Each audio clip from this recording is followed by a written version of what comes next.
ബഹുമാനപ്പെട്ട അധ്യക്ഷൻ, വേദിയിലുള്ള UDFന്റെ ബഹുമാന്യരായ നേതാക്കൾ, കൗൺസിലർമാർ, മുനിസിപ്പൽ ചെയർമാൻ, ജനപ്രതിനിധികൾ, പത്രമാധ്യമ പ്രവർത്തകരെ, ഉദ്യോഗസ്ഥരെ, നാട്ടുകാരെ,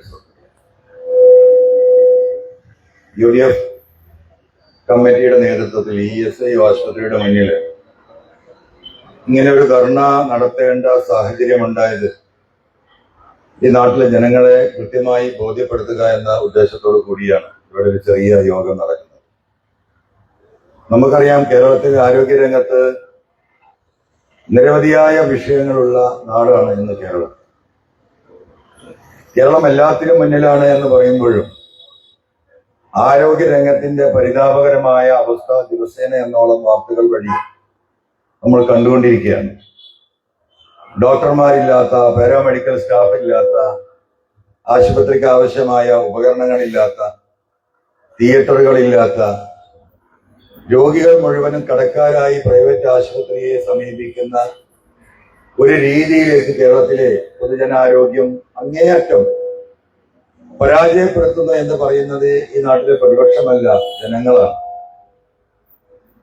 ആ ഒരു ഘട്ടത്തിലാണ് വലിയ വികസനങ്ങൾ നടത്തി എന്ന് പറഞ്ഞ് ബഹുമാനപ്പെട്ട ബേപ്പൂർ നിയോജക മണ്ഡലത്തിലെ PWD മന്ത്രിയുടെ നേതൃത്വത്തിൽ കേരളത്തിലൊട്ടാകെയും ലോകത്തുള്ള മലയാളികളുടെ മുന്നിലേക്കും ഇത്രമാത്രം വികസനം നടന്ന ഒരു മണ്ഡലമില്ല എന്ന രീതിയിലുള്ള ആളുകളെ തെറ്റിദ്ധരിപ്പിക്കുന്ന വാർത്തകൾ കഴിഞ്ഞ 4 കൊല്ലമായി നമ്മൾ കണ്ടുകൊണ്ടിരിക്കുകയാണ്. ഭാഗ്യവശാലോ നിർഭാഗ്യവശാലോ ഇവിടെ വന്ന് ജനങ്ങളുമായി ഈ വിഷയങ്ങൾ നിരന്തരമായി സാധാരണക്കാരായ ആളുകൾ ഇത് ഉയർത്തുമ്പോൾ ഇതിന്റെ വസ്തുത നമ്മൾ പരിശോധിക്കുമ്പോഴാണ് ജനങ്ങൾ പറയുന്ന വിഷയങ്ങളിൽ അടിസ്ഥാനമുണ്ട് എന്ന് നമുക്ക് മനസ്സിലാകുന്നത്. അതിന്റെ ഭാഗമായിട്ടായിരുന്നു സത്യാന്വേഷണ യാത്ര ഇവിടെ ഈ നിയോജക മണ്ഡലത്തിന്റെ ഹെഡ്ക്വാർട്ടേഴ്സായ താലൂക്ക് ആശുപത്രിയിൽ കഴിഞ്ഞ ആഴ്ച ഇതുപോലെയുള്ള ധർണ നടക്കുകയും കഴിഞ്ഞ 8 മാസമായി 23 കോടി രൂപ ചെലവഴിച്ച ഒരു കെട്ടിടം 4 നഴ്സുമാരില്ല എന്നതിന്റെ പേരിൽ പൂട്ടിയിട്ടിരുന്ന അവസ്ഥ നമ്മൾ കണ്ടതാണ്. ആധുനിക സൗകര്യങ്ങൾ നാടിന്റെ വിവിധ ഭാഗങ്ങളിൽ ഉയർന്നു വരുമ്പോഴാണ് നിലവിലുള്ള സൗകര്യം പോലും ഉപയോഗിക്കാത്ത നിരവധിയായ സർക്കാർ ആശുപത്രികൾ ഈ മണ്ഡലത്തിന്റെ പല ഭാഗങ്ങളിലുമായിട്ട് ചോദ്യചിഹ്നമായി കിടക്കുകയാണ്. അതിലെ ഏറ്റവും പ്രധാനപ്പെട്ട ഒരു ആശുപത്രിയാണ് ESI ആശുപത്രി. നമുക്കറിയാം, പതിറ്റാണ്ടുകൾക്ക് മുമ്പ് കേരളത്തിന്റെ അന്നത്തെ മുഖ്യമന്ത്രിയായിരുന്ന ശ്രീ K കരുണാകരന്റെ നേതൃത്വത്തിൽ ഇതിന് ഗവൺമെന്റ് ഓർഡർ കൊടുക്കുകയും ശ്രീ AK ആന്റണി UDF മുഖ്യമന്ത്രിയായിരുന്ന കാലത്ത് ഉദ്ഘാടനം ചെയ്യപ്പെട്ട് 10,000-കണക്കിന് തൊഴിലാളികൾക്ക്, സാധുക്കൾക്ക് ഉപകാരപ്പെടേണ്ട ഈ ആശുപത്രിയിൽ ഞങ്ങൾ പോയി വന്നിട്ടാണ് ജനങ്ങളുടെ മുന്നിൽ നിൽക്കുന്നത്. ബഹുമാനപ്പെട്ട മന്ത്രിയോട് ഞങ്ങൾക്ക് സൂചിപ്പിക്കാനുള്ളത്, ഇവിടെ ഒരു അൾട്രാസൗണ്ട് സ്കാനിങ് മെഷീൻ ഉണ്ട് ഈ ആശുപത്രിക്കകത്ത്, ഒരു CT സ്കാനർ ഉണ്ട്, വർഷങ്ങളായി പൂട്ടിക്കിടക്കുകയാണ്. ഒരു CT സ്കാൻ ചെയ്യണമെങ്കിൽ നിങ്ങൾക്കറിയാം, ഇന്ന് 2,000-3,000 രൂപ ഈ നാട്ടുകാരായ നമ്മൾ കൊടുക്കാൻ നിർബന്ധിതരാണ്. അൾട്രാസൗണ്ടും അതുപോലെ തന്നെ 1,000-1,500 രൂപയും ചെലവിടേണ്ട ഒരു സ്കാനിങ് സിസ്റ്റമാണ്. ഈ 2 മെഷീനുകളും ഈ ആശുപത്രിയിലുണ്ട്, അതിനാവശ്യമായ സ്റ്റാഫുകളുണ്ട്. പക്ഷേ ഇത് രണ്ടും ഇവിടെ പ്രവർത്തിക്കുന്നില്ല. അവിടുത്തെ നഴ്സുമാരുമായും സൂപ്രണ്ടുമായും നഴ്സിംഗ് സൂപ്രണ്ടുമായും നമ്മൾ സംസാരിക്കുമ്പോൾ പറയുന്നത് അതിനിവിടെ റേഡിയോളജിസ്റ്റ് ഇല്ല എന്നാണ്. റേഡിയോളജിസ്റ്റ് ഇല്ലാത്തതിന്റെ പേരിൽ ആ പോസ്റ്റ് ഇവിടെയുണ്ട്. ആ പോസ്റ്റ് ഇവിടെ നിലനിൽക്കെ ഒരു റേഡിയോളജിസ്റ്റിനെ കൊടുക്കാൻ കഴിയാത്തതിന്റെ പേരിൽ ആയിരക്കണക്കിന് രോഗികൾക്ക് കിട്ടേണ്ട അവരുടെ അവകാശം ബഹുമാനപ്പെട്ട മന്ത്രിയുടെ മൂക്കിന് താഴെയുള്ള ഈ ESI ആശുപത്രിയിൽ പ്രവർത്തിക്കുന്നില്ല. ഇത് ഞങ്ങൾ കളവ് പറയുകയാണെങ്കിൽ ഈ പറയുന്ന മന്ത്രി ഈ പത്രമാധ്യമ പ്രവർത്തകരെ വിളിച്ചത് പറയണം. അദ്ദേഹത്തിന് അത് പറയാൻ കഴിയില്ല, കാരണം ഇവിടെ പ്രവർത്തിക്കുന്നില്ല. ഗൈനക്കോളജി ഡിപ്പാർട്ട്മെന്റ് താലൂക്ക് ആശുപത്രിയിൽ എന്താണോ സ്ഥിതി, അതേ സ്ഥിതിയാണ് ഇവിടെയും. ഒരു സർജറി പോലും ഇവിടെ നടക്കുന്നില്ല. ഒരു പ്രസവം ഒരു അര മെഡിക്കൽ കോളേജിന്റെ സൗകര്യമുണ്ട് ഇവിടെ. 110 രോഗികൾക്ക് കിടക്കാൻ ബെഡുണ്ട്. 19 രോഗികളെ പുറമെ അക്കോമഡേറ്റ് ചെയ്യാനുള്ള സംവിധാനങ്ങളുണ്ട്. എന്ന് പറഞ്ഞാൽ ഒരു 100-200ഓളം രോഗികളെ കിടത്തി ചികിത്സിക്കാനുള്ള ഇൻഫ്രാസ്ട്രക്ചർ, ബെഡ് അടക്കമുള്ള ഫെസിലിറ്റീസ് ഉള്ള ഒരു ആശുപത്രിയിൽ, പത്രക്കാർ ഇവിടെ ഉണ്ടല്ലോ, നിങ്ങൾ പോയി നോക്കൂ. ഇന്നത്തെ അഡ്മിഷൻ 10-ന് താഴെയാണ്. 10 രോഗികൾക്ക് താഴെയാണ്. 21 ഡോക്ടർമാരുള്ള ESI ആശുപത്രിയിൽ 10 രോഗികൾക്ക് താഴെ അഡ്മിഷൻ ഉള്ളത്. ബെഡുകൾ കാലിയായി കിടക്കുകയാണ്. നമ്മുടെ മറ്റുള്ള സർക്കാർ ആശുപത്രികളിൽ പോയാൽ മെഡിക്കൽ കോളേജിലെ ശോചനീയാവസ്ഥ ഇന്നും വാർത്തയുണ്ട്. ആയിരക്കണക്കിന് രോഗികൾ കിടക്കാൻ കട്ടിൽ കിട്ടാതെ, ഒരു രോഗി കിടക്കുന്ന കട്ടിലിന്റെ അടിയിൽ പായ വിരിച്ച്, വരാന്തകളിൽ പായ വിരിച്ച് സ്ട്രക്ചറിൽ കിടക്കുന്ന രോഗികളെ നമ്മുടെ ഈ സർക്കാർ ആശുപത്രിയിൽ കാണുക. അത്രയും രോഗികളുണ്ട്. ആ രോഗികളെ കൊണ്ട് നമ്മുടെ ആശുപത്രികൾ തിങ്ങി നിറയാണ്. ഈ ആശുപത്രി മര്യാദയ്ക്ക് ഇവിടെ പ്രവർത്തിച്ചാൽ ഒരു 10-200 രോഗികളെ മെഡിക്കൽ കോളേജിൽ കുറഞ്ഞു കിട്ടും. ഇവിടെ ഒരു 10 സഹോദരിമാർക്ക് പ്രസവിക്കാനുള്ള സൗകര്യം ചെയ്തു കൊടുത്താൽ വാർഡുണ്ട്, തിയേറ്ററുണ്ട്, ഡോക്ടറുണ്ട്. പക്ഷേ അനസ്തേഷ്യ കൊടുക്കാൻ ഡോക്ടർ ഇല്ല എന്നാണ് ഇപ്പൊ അവിടുന്ന് പറഞ്ഞത്. ഒരു രോഗിക്ക് സർജറി നടത്തണമെങ്കിൽ ഒരു അത്യാവശ്യം വന്നാൽ എന്ത് ചെയ്യും?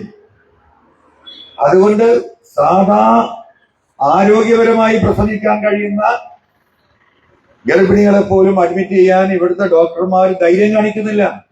കാരണം ഒരു എമർജൻസി വന്നാൽ എന്ത് ചെയ്യും? ആരാ അതിന് ഉത്തരം പറയേണ്ടത്? ഇവിടുത്തെ UDF ലീഡർഷിപ്പാണോ? ഇതിന് ഉത്തരം പറയേണ്ടത് ഇവിടുത്തെ ആരോഗ്യമന്ത്രിയും ഇവിടുത്തെ തൊഴിൽ വകുപ്പ് മന്ത്രിയും. അവരെ കൊണ്ട് ഈ കാര്യങ്ങൾ ചെയ്യിക്കാൻ ഉത്തരവാദിത്തം വലിയ ഭൂരിപക്ഷത്തിൽ ജനങ്ങൾ വോട്ട് ചെയ്ത് വിജയിപ്പിച്ച ഒരു MLAയും ഒരു മന്ത്രി ഇവിടെ ഉണ്ട്. അദ്ദേഹത്തിന്റെ ഉത്തരവാദിത്തമല്ലേ? ഇത് കേന്ദ്ര ഗവൺമെന്റാണ് ഈ സംവിധാനം മുഴുവൻ ചെയ്തു കൊടുക്കുന്നത്. അതിന്റെ മാനേജ്മെന്റ് സിസ്റ്റമാണ് തൊഴിൽ വകുപ്പിനുള്ളത്. അപ്പൊ അവർ മാനേജ് ചെയ്താൽ മതി. പണം കേന്ദ്രം കൊടുക്കുന്നുണ്ട്, അതാണ് മൂലക്കലായി കിടക്കുന്നത്. ഒപ്തോമോളജി ഡിപ്പാർട്ട്മെന്റ് ഐ ശസ്ത്രക്രിയ നടത്താനുള്ള എല്ലാ അത്യാധുനിക സൗകര്യങ്ങളുമുള്ള മെഷീനുകൾ 3 വർഷമായി ഇവിടെ എത്തിയെന്ന് പറഞ്ഞു. 3 വർഷമായി കൂട്ടിക്കിടക്കുകയാണ്. ഒപ്തോമോളജിസ്റ്റ് ഇല്ലാത്തതിന്റെ പേരിൽ കണ്ണ് രോഗം ചികിത്സക്ക് ഒരു മാർഗവുമില്ല. ആരാണ് ഉത്തരവാദി? കേന്ദ്ര ഗവൺമെന്റ് ആണോ? ഡോക്ടേഴ്സിനെ പോസ്റ്റ് ചെയ്യേണ്ട ഉത്തരവാദിത്തം ആർക്കാണ്? ഈ ഗവൺമെന്റിനാണ്. അത് ഗവൺമെന്റ് ആരോഗ്യ വകുപ്പ് അതിൽ ഇടപെടുന്നില്ലെങ്കിൽ, ആരോഗ്യ വകുപ്പുമായിട്ട് ഏറ്റവും അടുപ്പമുള്ള മന്ത്രിയാണ്. ഇപ്പോ ഇത് നിയമസഭ 3 ആഴ്ച നിയമസഭാ സമ്മേളനമായിരുന്നു. മന്ത്രിസഭയിൽ പോയത് 2 ദിവസമാണ്. നിങ്ങൾ വാർത്തകൾ വായിച്ചിട്ടുണ്ടാകും. മന്ത്രിക്കുള്ള ചോദ്യങ്ങൾക്ക് ഉത്തരം പറയാൻ ഈ ബഹുമാനപ്പെട്ട മന്ത്രി ആ ഫയൽ ഏൽപ്പിച്ചിട്ടുള്ളത് ഈ ആരോഗ്യമന്ത്രിയാണ്. അത്ര വിശ്വാസ്യതയും അടുപ്പമുള്ള ആ ആരോഗ്യമന്ത്രി, മുഖ്യമന്ത്രിയുടെ പവറുള്ള മന്ത്രി എന്നാണല്ലോ അവിടെ സഖാക്കൾ പറഞ്ഞുകൊണ്ടിരിക്കുന്നത്. അദ്ദേഹത്തിന് സഖാക്കൾ കേട്ടോ. മുഖ്യമന്ത്രി എന്ത് വിചാരിക്കുന്നോ അതുപോലെ ഒരു മന്ത്രിക്ക് കാര്യം ചെയ്യാൻ കഴിയും എന്ന് ഇവിടെ ആണയിട്ട് ഈ PR ഡിപ്പാർട്ട്മെന്റ് വഴിയും അല്ലാതെയും ഈ നാടാകെ പ്രചരണം നടത്തുന്ന മന്ത്രി ESI ഒന്ന് നോക്കണം. ഇവിടെ പാട്ടും ഡാൻസും നടത്താൻ എത്ര പ്രാവശ്യം ഈ ആശുപത്രിയുടെ മുന്നിലൂടെ പോയിട്ടുണ്ടാകും. ഒന്ന് നിർത്തി ഈ ആശുപത്രിക്കകത്തൊന്ന് കയറി അവിടുത്തെ രോഗികളെ ഒന്ന് കണ്ട് അവിടുത്തെ ഡോക്ടർമാരുടെ വിവരങ്ങളൊന്ന് അന്വേഷിച്ച് എന്താണ് ഇവിടുത്തെ അവസ്ഥ എന്ന് ഇന്ന് വരെ ഈ മന്ത്രി ചോദിച്ചിട്ടുണ്ടോ? അദ്ദേഹത്തിന് മറുപടി പറയണം. അദ്ദേഹം മറുപടി പറയാതെ ഇതിനൊന്നും ഒഴിഞ്ഞു മാറാൻ കഴിയില്ല. അങ്ങനെ ഓരോന്നും എടുത്ത് നിങ്ങൾ പരിശോധിക്കണം. 21 ഡോക്ടർമാരുള്ള ഒരു ആശുപത്രിയിൽ 10-ന് താഴെ അഡ്മിഷൻ, 200ഓളം രോഗികളെ അഡ്മിറ്റ് ചെയ്യാനുള്ള സംവിധാനമുള്ള ഒരു ആശുപത്രി. ഈ പറയുന്ന പാരാമെഡിക്കൽ സ്റ്റാഫിന്റെയും നഴ്സുമാരുടെയും കുറവ് കൊണ്ട് ഒരു നിലക്കും ഉപയോഗിക്കാൻ കഴിയാത്ത ആകെ 10-250 കോപ്പിയാണ് ഇവിടെ വരുന്നത്. നിങ്ങൾ ആലോചിച്ചു, ഇവിടുത്തെ ഹെൽത്ത് സെന്ററിൽ ഉണ്ടാവും 500-600 കോപ്പി. ആരോഗ്യരംഗം തിരിഞ്ഞു നോക്കിയിട്ടില്ല. കഴിഞ്ഞ ആഴ്ച ഞങ്ങൾ ഇവിടെ മാറാട് പോയി. അവിടെ ഒരു സബ് സെന്റർ ഉണ്ട് PHCയുടെ. 4-5 കൊല്ലമായി പൂട്ടിക്കിടക്കുകയാണ്. നിങ്ങൾക്കറിയോ? 4,000 ആളുകളുടെ ആരോഗ്യത്തിന്റെ ആശ്രിത കേന്ദ്രമായ മാറാടിലെ സബ് സെന്റർ പൂട്ടിക്കിടക്കുന്നു. കേരളത്തിൽ നമുക്കത് കാണാൻ കഴിയോ? ആരാണ് ഉത്തരവാദി? ഇതിനാണ് മറുപടി പറയേണ്ടത്. ഇത്തരത്തിലുള്ള നിരവധിയായ വിഷയങ്ങൾ ഇവിടുത്തെ എല്ലാ ഹെൽത്ത് സെന്ററുകളുടെയും അവസ്ഥ ഇതാണ്. PHSകളിൽ ഒരു സ്ഥലത്ത് പോലും കിടത്തി ചികിത്സിക്കാനുള്ള സൗകര്യമില്ല. 5 ഡയാലിസിസ് മെഷീനാണ് ഈ താലൂക്ക് ആശുപത്രിയിലുള്ളത്. 3 ഇപ്പോഴും പ്രവർത്തിക്കുന്നത്. തിരിഞ്ഞു നോക്കിയിട്ടില്ല. ഇത്രയും വിശാലമായ ഒരു ESI ആശുപത്രി ഈ ഡോക്ടർമാർ മുഴുവനായിട്ട് എന്നോ തുടങ്ങാം. ഇവിടെ ഡയാലിസിസ്, ഇവിടെ ഫിസിയോതെറാപ്പി എല്ലായിടത്തും നമുക്ക് കാണാം. നാടാകെ ഫിസിയോതെറാപ്പിയാണ്. അപകടങ്ങളിൽപ്പെട്ട് സ്ട്രോക്ക് വന്ന് ആളുകൾ ഫിസിയോതെറാപ്പിസ്റ്റിനെ തേടി നടക്കുന്ന ഈ നാട് ഇത്രയും സൗകര്യമുണ്ടായിട്ട് അതിനൊരു സംവിധാനം ഒരുക്കാൻ ഒരു പ്രപ്പോസൽ ആരോഗ്യ വകുപ്പിന് കൊടുത്തോ? ഈ മന്ത്രി മറുപടി പറയട്ടെ. ഈ സാധുക്കൾ കടം വാങ്ങി, വട്ടിക്ക് വാങ്ങിയിട്ട് ഫിസിയോതെറാപ്പി നടത്തുന്നവർ, കടം വാങ്ങി പലിശക്കെടുത്ത് പ്രസവം നടത്തുന്നവർ, ഇതാണ് ഈ നാട്. അതിന് ഉത്തരം പറയണമെന്ന് പറയുമ്പോ UDF നേതാക്കൾക്കെതിരെയും PV അൻവറിനെതിരെയും തെറി വിളിക്കാൻ 100 ആളെ ശമ്പളം കൊടുത്ത് നിർത്തിയിട്ട് ജനങ്ങളെ ഈ വിഷയങ്ങൾ ഞങ്ങൾ ബോധ്യപ്പെടുത്തും. ബഹുമാനപ്പെട്ട മന്ത്രി, നിങ്ങൾ പത്രസമ്മേളനം വിളിച്ച് ഇതിന് മറുപടി പറയണം. നിങ്ങൾ ഡിബേറ്റിന് തയ്യാറാവണം. ഞങ്ങൾ ഈ പറയുന്ന കാര്യങ്ങൾ ശരിയല്ല എങ്കിൽ നമുക്കൊരു 2 മേശയ്ക്ക് ചുറ്റും ഇരിക്കാം. ഈ പറയുന്നത് വസ്തുതാപരമല്ല എങ്കിൽ അദ്ദേഹത്തെ പറയണ്ടേ? 10-24 കോടി രൂപയാണ് ബേപ്പൂർ ഫെസ്റ്റിവലുമായി ഇവിടെ ചെലവഴിച്ചത്. അതൊന്നൊരു 5 കോടി റുപ്യ മാറ്റി വെച്ചിരുന്നെങ്കിൽ ഈ ആശുപത്രികൾ മുഴുവൻ പ്രവർത്തിക്കാൻ സാധിക്കൂലേ? ഒരു 5 കോടി റുപ്യ. ഇവിടെ പാട്ടും ഡാൻസും ആകാശ ബലൂണും ആകാശ വിമാനമായി പൊട്ടിച്ച് തകർത്ത് കൊള്ളയടിച്ചു പോയവർ ഇപ്പൊ ശബരിമലയിൽ എന്താ നടക്കുന്നത് നിങ്ങൾ കാണുന്നുണ്ടല്ലോ. അയ്യപ്പ സംഭവം ജനങ്ങൾ വായിച്ചുകൊണ്ടിരിക്കുകയാണല്ലോ. അയ്യപ്പൻ ഒഴികെ ബാക്കി എല്ലാം കൊള്ളയടിച്ചു പോയി. അത് അന്വേഷണം നടന്നുകൊണ്ടിരിക്കെ 10 കോടിയുടെ അഴിമതി, സംഗമം നടത്തി, ഭക്ഷണം കൊടുത്തു, പാട്ടുപാടി എന്ന് പറഞ്ഞ് അവിടെ ചെലവഴിച്ചതിന്റെ കണക്ക് ജനങ്ങളുടെ മുന്നിൽ വരിക. കോടതി ഓരോന്നായി സർക്കാരിനോട് ചോദിക്കുകയാണ്. 2 കോടി രൂപ ചെലവാക്കാത്തതിന് 10 കോടി രൂപയുടെ ബില്ല് എഴുതിയെടുത്തിരിക്കുന്നു ഇവരുടെ സൊസൈറ്റിയായ ഊരാളുകൾ ഉൾപ്പെടെ. PV അൻവറല്ലല്ലോ പറഞ്ഞത്, കമ്മീഷണറല്ലേ റിപ്പോർട്ട് ഹൈക്കോടതി കൊടുത്തത്, ഹൈക്കോടതിയല്ലേ എണ്ണി ചോദിച്ചുകൊണ്ടിരിക്കുന്നത്. അപ്പൊ ഇത്തരത്തിലുള്ള ഒരു അയ്യപ്പ സംഗമം നടത്തുന്ന ഇങ്ങനെ ഒരു ഘട്ടത്തിൽ അവിടെ നടന്ന കൊള്ള ഇവിടെ ചർച്ചയായി, ജനങ്ങളുടെ കണ്ണും കാതും ആ വിഷയത്തിൽ നിൽക്കുന്നതിന്റെ ഇടയിൽ നടത്തിയ അയ്യപ്പ സംഗമം, അതിൽ 2 കോടി ചെലവ്, 10 കോടി എഴുതിയെടുത്ത് കൊള്ളയടിക്കാൻ ഒരു പേടിയുമില്ലാത്ത ഒരു സർക്കാരും സംവിധാനവും.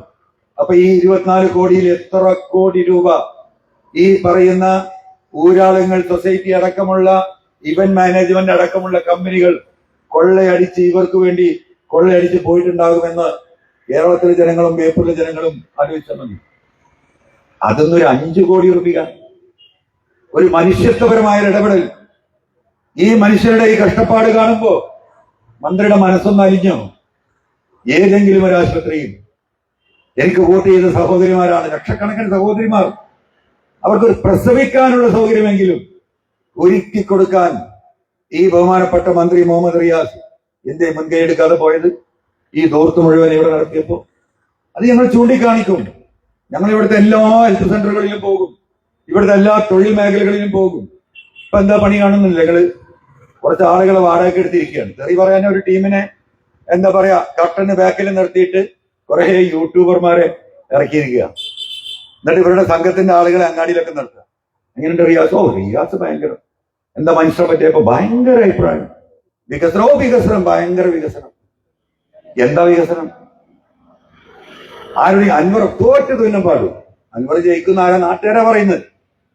നാട്ടിലാരും പറയുന്നില്ല. അൻവർ സ്ഥാനാർത്ഥി പോലും ആയിട്ടില്ല. അൻവർ ഒഫീഷ്യൽ സ്ഥാനാർത്ഥി പോലും ആകാതെ നിൽക്കുന്ന ഒരു ഘട്ടത്തിൽ ജനങ്ങളിൽ അങ്ങാടി ചർച്ചയായതിന് എന്റെ കുറ്റമല്ലല്ലോ. അപ്പൊ റിയാസ് തോൽക്കുമെന്ന് ജനം പറയുന്നതിനെ മറികടക്കാൻ ആ വാർത്ത കാണുന്നവർക്ക് തന്നെ കാണും. ഈ ചാനലുകാരെ എന്തായാലും എനിക്കൊരു സന്തോഷം തോന്നി. ഇവരെയൊക്കെ പട്ടിണി മാറുള്ളൂ ഈ ചാനലുകാരെ. ചിലരൊക്കെ ഇത് തുടങ്ങി കുടുങ്ങിയവരുണ്ട്. എന്നിട്ട് ഇങ്ങനെ പറയിപ്പിക്കുക. ചെറുപ്പക്കാരോട് ചോദിക്കുമ്പോൾ ഭയങ്കരമാണ്. കുട്ടികളെ നിർത്തിയിരിക്കുകയാണ്. ഒരാൾക്ക് തൊഴിൽ കൊടുത്തിട്ടില്ല. PSC അടച്ചുപൂട്ടിയിരിക്കുകയാണ് മന്ത്രി. റാങ്ക് ലിസ്റ്റിൽ 1-ാം നമ്പറായി നിൽക്കുന്ന ഈ കുട്ടികൾക്ക് പോലും ഇന്ന് വരെ ഒരു തൊഴിൽ നമുക്ക് കൊടുക്കാൻ കഴിഞ്ഞിട്ട് അതിന്റെ വാർത്ത വന്നുകൊണ്ടിരിക്കുന്നത്. ഇപ്പൊ എന്താ നടക്കുന്നത്?